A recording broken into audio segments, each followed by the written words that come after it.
سلام به شما. امروز میخوایم یه نگاه عمیق‌تر بندازیم به 2 فلسفه متفاوت توی نگهداری و برنامه‌ریزی. موضوعاتی که توی منابعی که داشتیم مطرح شده. رویکرد پیشگیرانه در مقابل رویکرد اصلاحی. هدفمون اینه که ببینیم اینا واقعاً چه فرقی با هم دارن و چرا درک این تفاوت‌ها میتونه خیلی کلیدی باشه براتون. خب پس بیایید شروع کنیم. دقیقاً. و نکته مهمش اینه که این بحث میدونی فقط مال کارخونه و ماشینالات سنگین نیست. این 2 نگاه، یعنی اینکه صبر کنیم مشکل پیش بیاد یا نه از قبل جلوشو بگیریم، روی خیلی چیزا اثر میذاره. از مدیریت پروژه‌ای بگیر تا حتی تصمیم‌های روزمره‌مون. ببینیم جزئیات چی میگن. خب اول با رویکرد اصلاحی شروع کنیم. بر اساس اون چیزایی که داشتیم این روش خیلی سر راسته.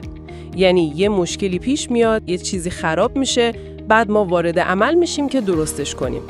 مثالای توی منابع هم خیلی خوب بود. مثلا اون یخچاله که یهو از کار میفته و شما تازه اون موقع دنبال تعمیر کار میگردی. آها.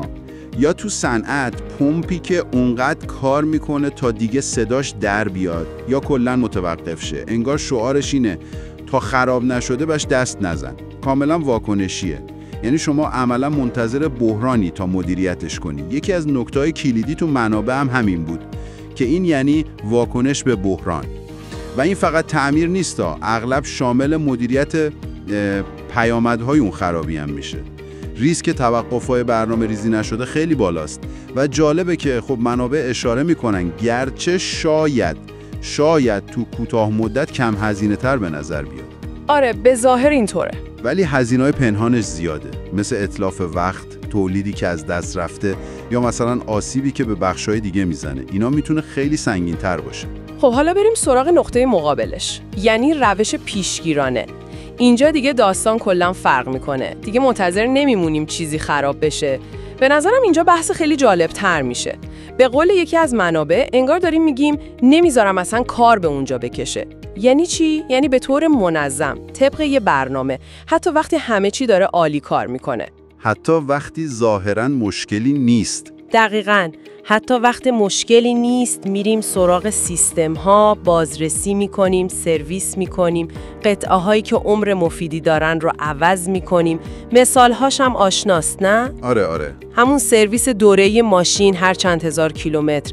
و اگه بخوایم یکم تصویر بزرگتر رو ببینیم، این رویکرد یعنی کنترل رو دست گرفتن.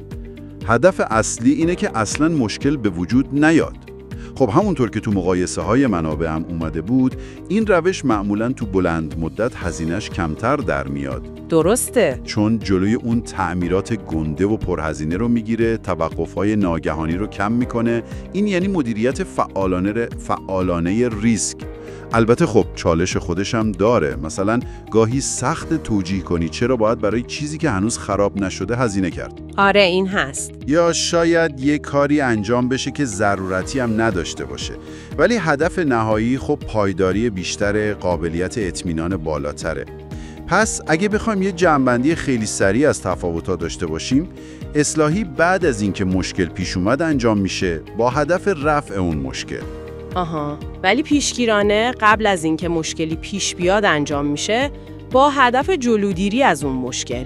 یکی واکنشیه، اون یکی پیش داستانه. اون تشبیه چتر تو منابع هم خیلی خوب بود به نظرم. خیلی به یاد موندنی بود. آره خیلی خوب بود. آدم پیشگیرانه قبل بارون چترش رو باز کرده، ولی آدم اصلاحی اول خیس میشه، بعد تازه یاد چتر میفته. این سادگی موضوع رو خوب نشون میده. دقیقاً. این مقایسه اهمیت انتخاب رویکرد رو خیلی خوب نشون میده.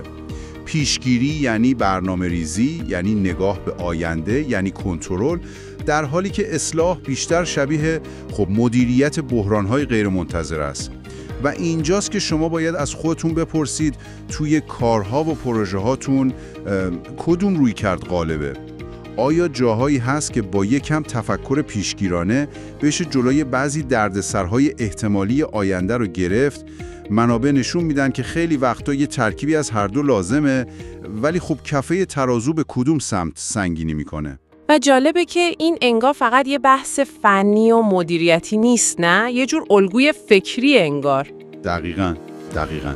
در نهایت اون خط جدا کننده اصلی بین این دو توی زمانبندی و هدفشونه. یکی به آینده نگاه میکنه تا جلوی اتفاق بد رو بگیره، اون یکی به گذشته نگاه میکنه تا چیزی که اتفاق افتاده رو خب درستش کنه. فکر کردم به این که این الگو یعنی پیشگیری در مقابل اصلاح چقدر تو جنبه‌های دیگه زندگی ما هم تکرار میشه، از سلامتی گرفته تا مثلا یادگیری مهارت‌های جدید، میتونه خیلی خیلی روشنگر باشه. خب این همه حرف زدیم، نتیجهش برای شما چیه؟ ببینید، فهمیدن امیر تفاوت بین برنامه‌ریزی پیشگیرانه و اصلاحی همونطور که از منابع هم مشخص بود، میتونه کمک کنه کنترل بهتری روی سیستم هاتون، پروژه هاتون، حتی زمانبندی هاتون داشته باشید. شاید بتونید هزینه های غیر منتظره و اون استرس ناشی از بحران ها رو کمتر کنید.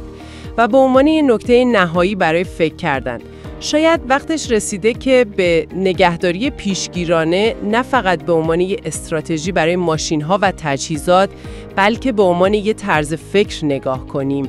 یه طرز فکر برای مدیریت فعالانه خیلی از جنبه‌های مهم زندگی و کار. کجاها میتونید همین الان جلوی مشکلات فردا رو بگیرید؟